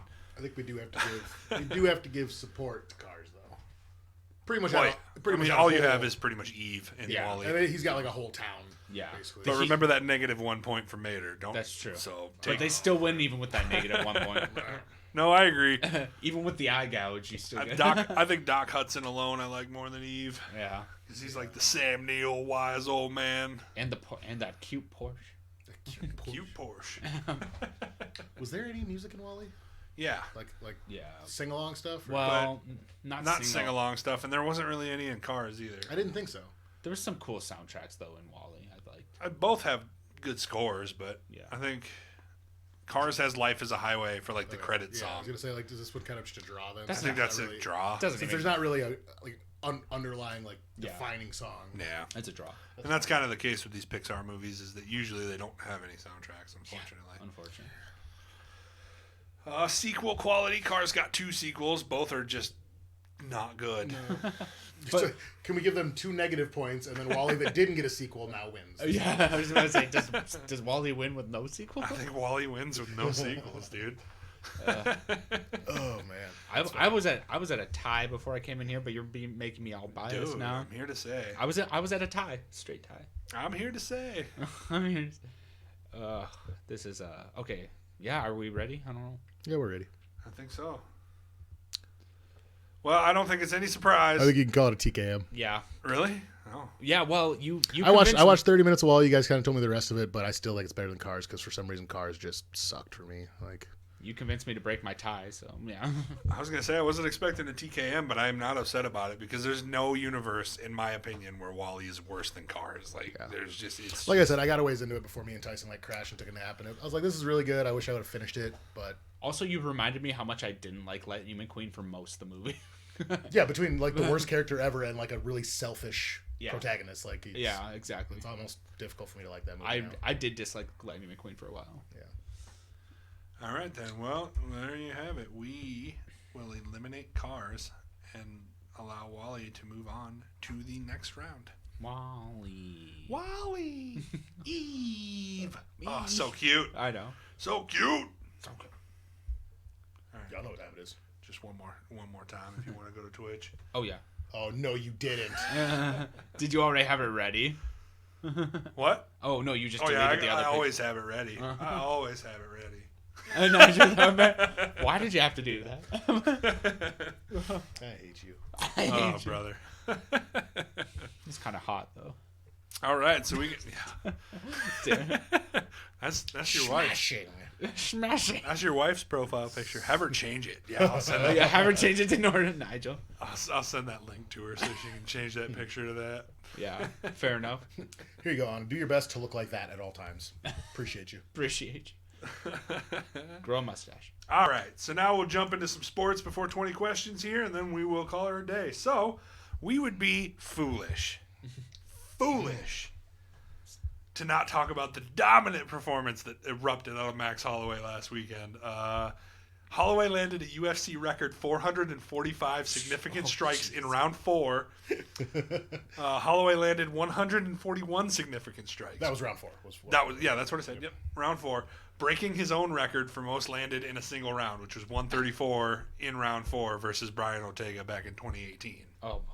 Holloway alone set the record for the most significant strikes, but with Qatar's combined, that number totaled 578, shattering the previous record of 400 in the Holloway-Ortega fight.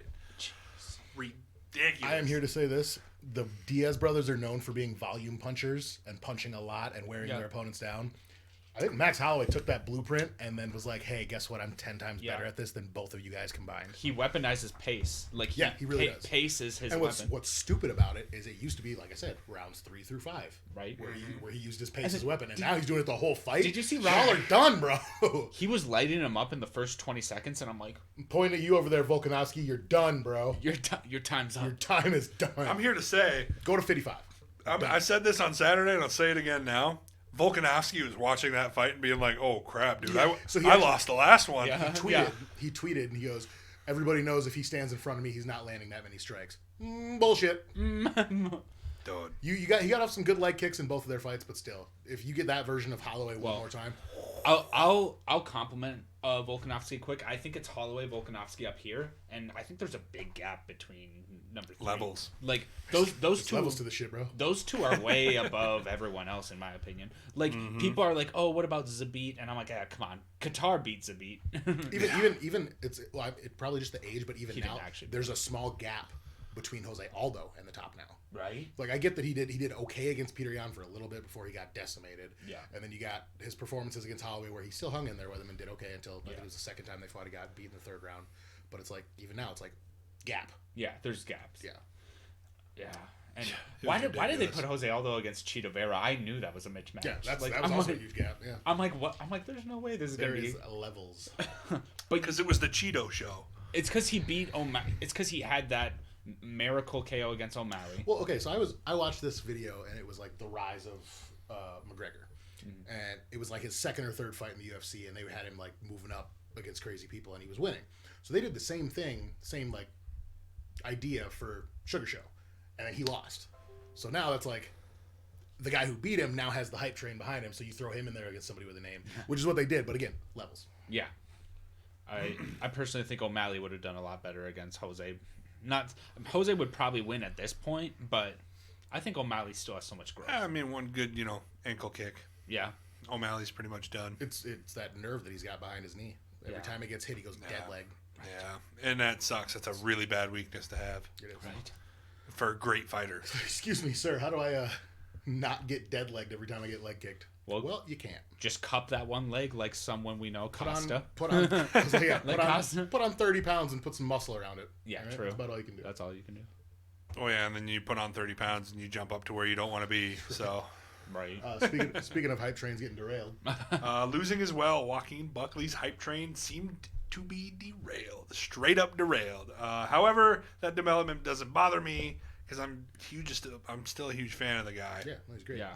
And now that he doesn't have so much pressure on him to finish every fight in a spectacular way, I think he can finally cut loose and kind of fight comfortably. It's probably the best thing that could happen to him. Sometimes losing is the best thing that can happen to you. So the reason I highlighted this fight was because of Alessio Di Ciro's after-fight interview. The 31-year-old Italian scored a head kick to knock out Joaquin Buckley, but after his press conference, he lasted 32 seconds and answered only one question before just getting up and leaving, saying it takes two people to make up a fight, and he believes that the winner is not the only one that should be interviewed, so he's not going to do this. And got up and left. Really? Yep. He thought Buckley should have also. He said that after the knockout in the ring too. He's like, it takes two guys to make a fight. I don't like how you just interview the winner. I wholeheartedly agree with what he said, but here's another thing.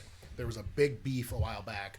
Alistair Overeem and Joe Rogan. Well, yep, there was a thing where it's like, if somebody's knocked unconscious, don't interview them. Yeah. Joe Rogan said, I'm done. Joe Rogan's like, I'm done interviewing people that just got knocked out. If it's a fight that goes to decision or somebody gets submitted, cool, interview them. But he's like, after somebody's separated from consciousness and they're still kind of coming back, not a good time to interview them. Right. They don't have everything back together yet. They're still trying to figure out what's going on. Don't pull them aside. Yeah. Put a microphone in front of them while millions of people And Joe Rogan brought that up because he interviewed Alistair Overeem after his title defense against Stipe, and Alistair was saying stuff that didn't happen in the fight because he wasn't all there. Yeah. And then Joe Rogan had to embarrass him on live TV, like, no, that didn't happen. We can look up at the replay. And Alistair's like, dude, I just got knocked out. I don't know what's going on. And then Joe Rogan's like, I'm done interviewing people that just got knocked out. Right. Yeah, because you don't want to make them look foolish. The guy's right. No matter what fight it is, if it goes decision or submission, interview both of them. But if somebody's not completely, TKO is kind of hard. But you got to judge it. Yeah. How bad was the TKO? Yeah. Right. Have the doctor clear somebody for a quick interview. Was it a TKO? Like Conor McGregor versus Floyd Mayweather, where Conor's like, he was tapping me, or like Conor McGregor versus Cerrone, like he rocked him, sat him down, and just kind of kept throwing until the ref stopped it, but he didn't really hurt him. Yeah. Right. The only damage that was done was those shoulder or shots. Or like that really. 700-pound dude. That girl. Okay, by the way, this is a side tangent. That girl got signed for Bellator. Did any of you see that viral video of that tiny girl versus that 700-pound dude? Mm-mm. It's the dumbest video ever. This 700-pound dude who can't walk, he basically fell over, and this is something they did in Russia. It was like a freak. It was like a freak show. Shrimp out from underneath him and like just but he just fell over on his own, and then she just hits him on the side of the head, and the ref stops it. But she wasn't actually doing damage, and now she's like, well, I'm going to Bellator. And I'm like, you're going to get destroyed in Bellator. Yeah. I don't know. There's a few 145 chicks from Sioux Falls that are native that I would send to Bellator. I'd fight. Yeah. I'll throw you guys up against anybody with a 6-12 record. Yeah, if they're not, breaking into gun stores and stealing guns. No names. No names. So we didn't do so hot on our picks from last week, but do you know who did win? It's your boy. It's your boy. It's your boy. My first win, I think, maybe. I took Cater. How dare I? Anyway. It's because you're stupid and you can't read good. Apparently. Okay, so for next week, Magny versus... here, let me... Is it Chimaev? No, it's Magny versus... not Leon Edwards. That got switched too. Leon Edwards was going to fight Chimaev. Now it's... Okay, watch. I got this. I was gonna say you're gonna have to copy. Yes, versus Magny. Okay. Well, we're just doing the main card for this, the main event. Well, we still gotta do both today.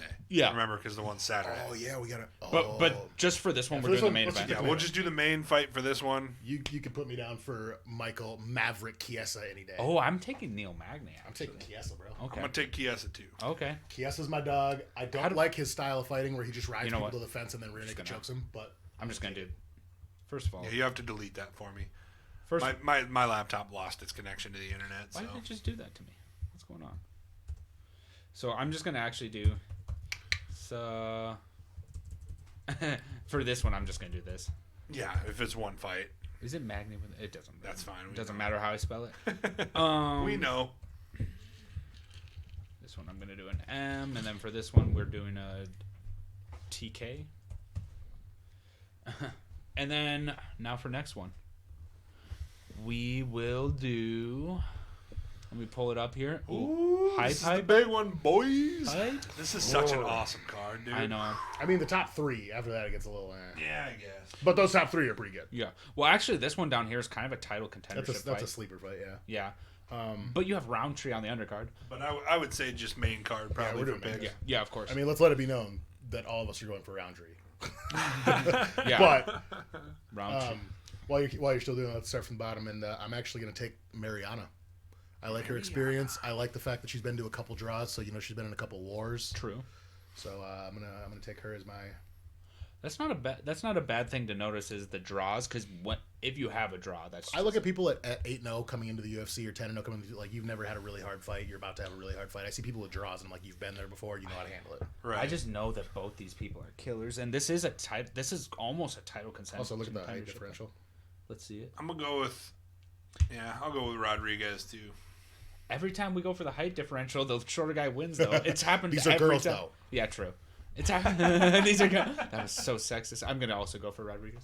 TKM on that lady.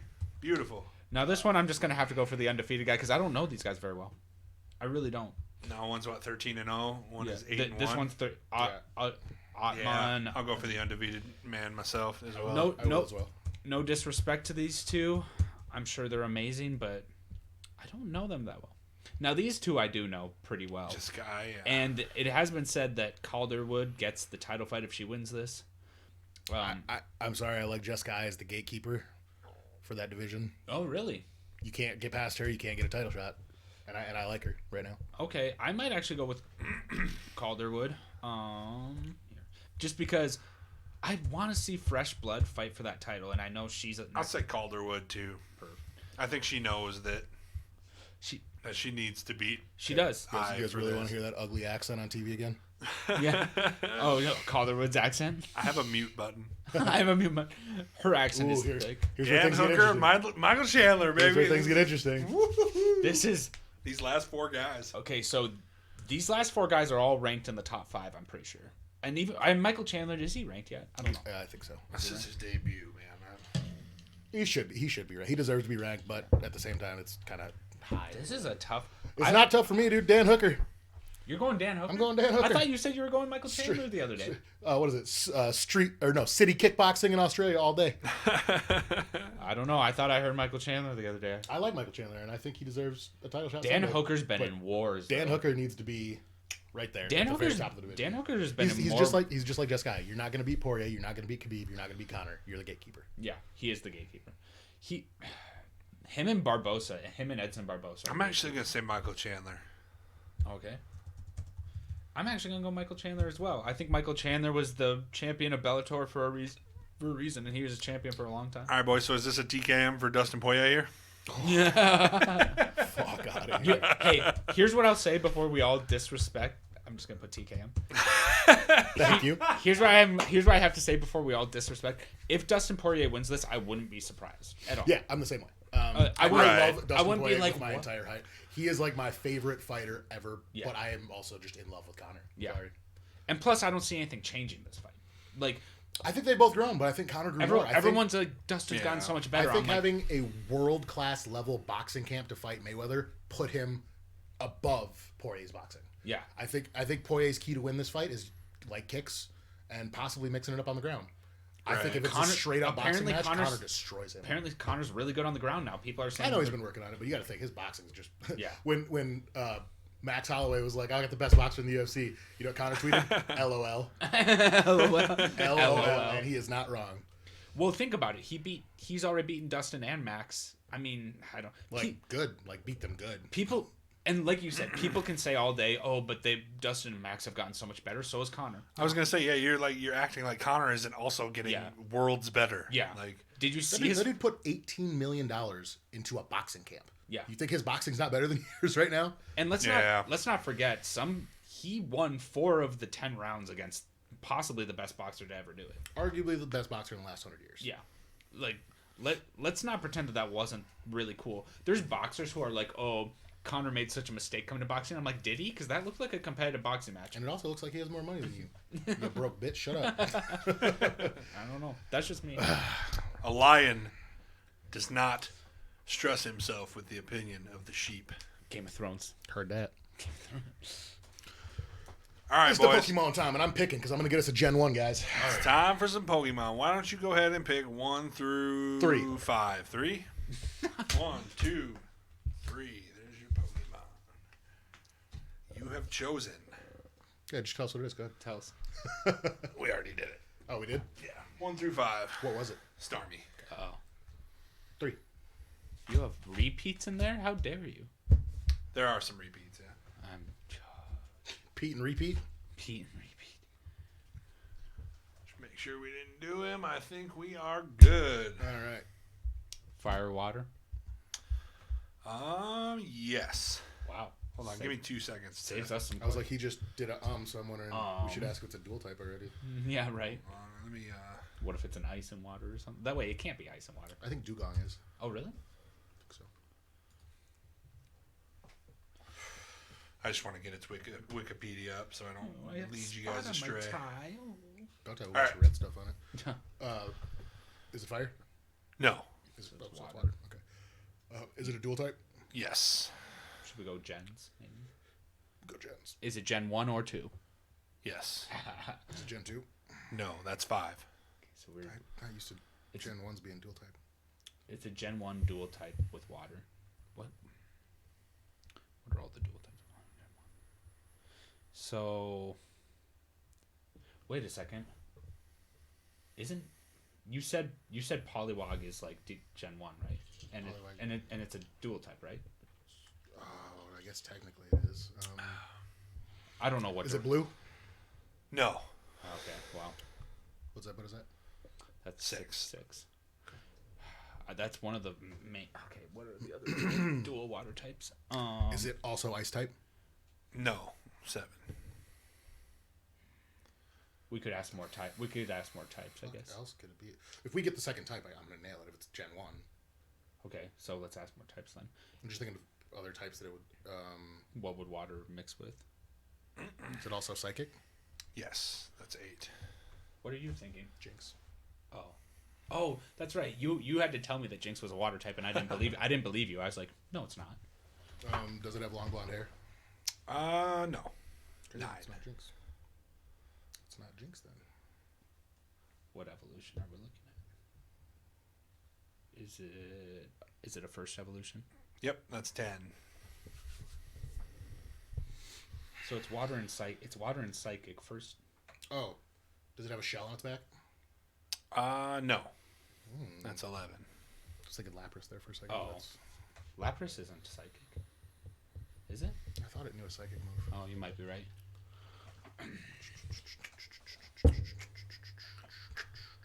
So Oh. Is it yellow? No. That's 12. Wait a minute. what do you The think? only other things I could think of it could possibly be is Psyduck or Golduck. And Golduck. Is yellow. Unless Golduck's blue, isn't it? Oh no, yeah, one of them's blue. Well, I asked if it was blue, and he said no, and I asked if it's yellow, and so it's no. So it's Unless he's Psyduck. doing a mind trick where it's gold, the color's gold, and he's just being No, a it's not dick. gold. It's blue. I wouldn't do that. Yeah, I know you wouldn't. So it's not either of those. But I'm saying Psyduck is the color gold. No, Psyduck's yellow, I would say. Yeah. So, but the second evolution, Yeah. Psyduck is Yeah. blue, and I asked if it was blue. Yeah. Did we already ask if it was the first evolution? Yes, it is a It is first. first It is evolution. first evolution. Okay, yeah, because Psyduck, Jinx, water and Psychic. Then aren't those?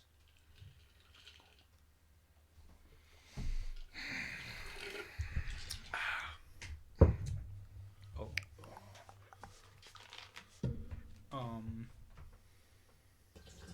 I fucking hate you right now. What if it's one of those dumb things like the tree that Zach got us on? I don't know. This is just really difficult because I'm not used to things. Oh wait. No, You're the Gen 1 master here, so you got to bring it. I really am. I never played through Gen 1, but I still am trying to think. Just from... We're at 12 questions, you said? Yes. Okay, so Is it a fish? No.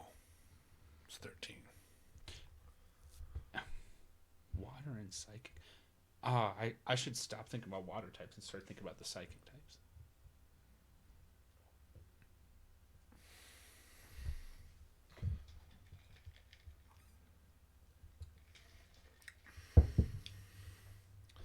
Obviously, Kadabra's not water. Mm-mm. Neither is Mr. Mime. You gonna use your 5 questions for Pokédex entry? Yeah, we should actually do it. Go ahead. Yeah. Do it. Well, hold on. Let me see if they're not too easy. I always like to look at them edit first. some stuff out there if you need to. Psyduck's the only water psychic That's the only thing I can think of. Said it's not yellow or blue. Yeah, these are too revealing. I'll let you keep your 5 questions. These straight up just tell you what it is. Really? Yeah. So we'll keep you at 13. I bet once we figure it out, it's going to be just stupid. Yeah, it is. Stupid Gen 1.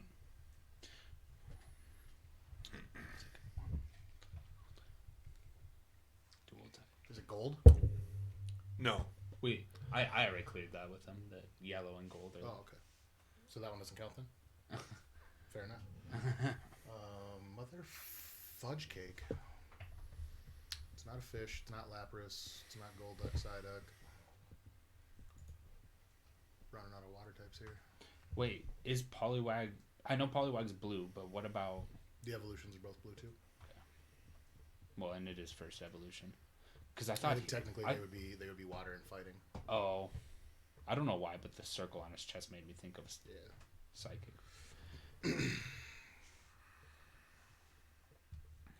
And it's not a fish, so... It's not a fish. What do you run into? Oh. I got nothing. I'm not good with first gen either, so I might... You're not good at any gens. That's fair. You're not wrong. Man.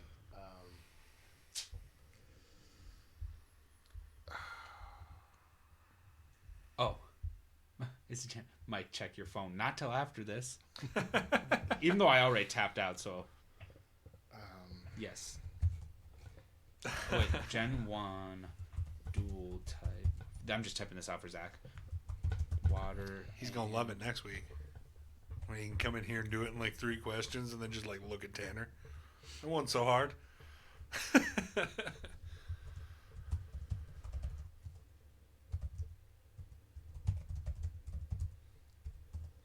What else did we figure out about it? Now we learned gold.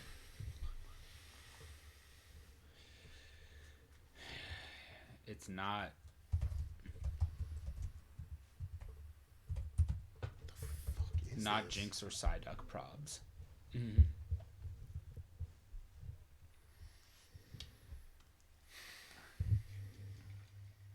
I don't know. This is gonna piss me off.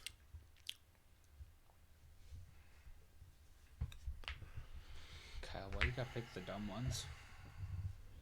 Yeah, I got tap Monkey out. see, monkey do. I am dumb.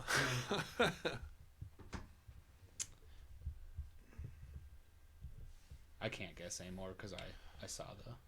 Oh, you Zach did? sent it to. Yeah, I can't guess anymore. Oh, okay. I wasn't even looking for that. I was looking to see if Anna sent me something. Oh, Well, just leave me alone then. I'm leaving you alone.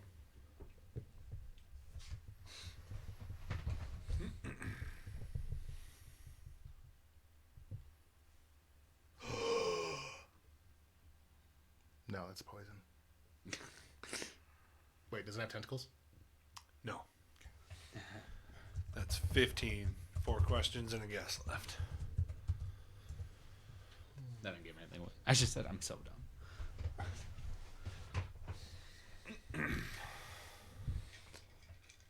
Or I lose my PhD in Pokemon studies. That needs to be a real college thing you can go for. Taught by Professor Oak.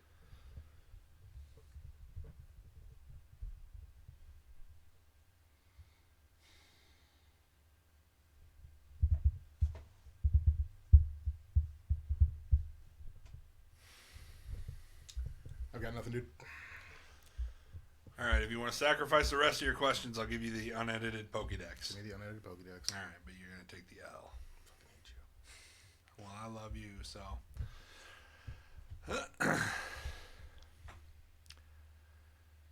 It can be known as the dopey Pokemon. No one can tell what it's thinking. If it ever does think, it's usually to fish with its tail. Yeah. Zach got it right. Use a fish with its tail. Has a really long tail. Just tell me what it is. Slowpoke. It is. Oh my god! Oh, That's why when I looked at my phone, I was just like, well, I'm so stupid. Yeah. But at least you were nice enough to stop playing. Yeah. So I'm not going to do that. At first he said Starmie. Say he's mad. Look at him. He's like, he hates it when he misses Gen 1 Pokemon. Wrap it up. Wrap it up. All right, guys. So this has been Velocity Entertainment. Tune in next week to see if our picks are right on the UFC 2 cards that are coming on Wednesday and Saturday. Also, stay tuned for episode 1 of the 2-part series of The Two Towers, Lord of the Rings, for Velocity Movies in Review. That'll hopefully be coming this week. Remember, if you like the show, to share it. Like us on Facebook. Go and follow us on YouTube. You can find us at Velocity Entertainment in the search bars everywhere. And we're also on podcast services everywhere. Apple Podcasts, Spotify, all of that good stuff. We appreciate all you guys watching every week. And next week we have another guest lined up. So that should be fun. He's cute. Very cute. Thanks again for watching, guys. We will see you next Monday with Velocity Entertainment, and we hope you enjoy your week.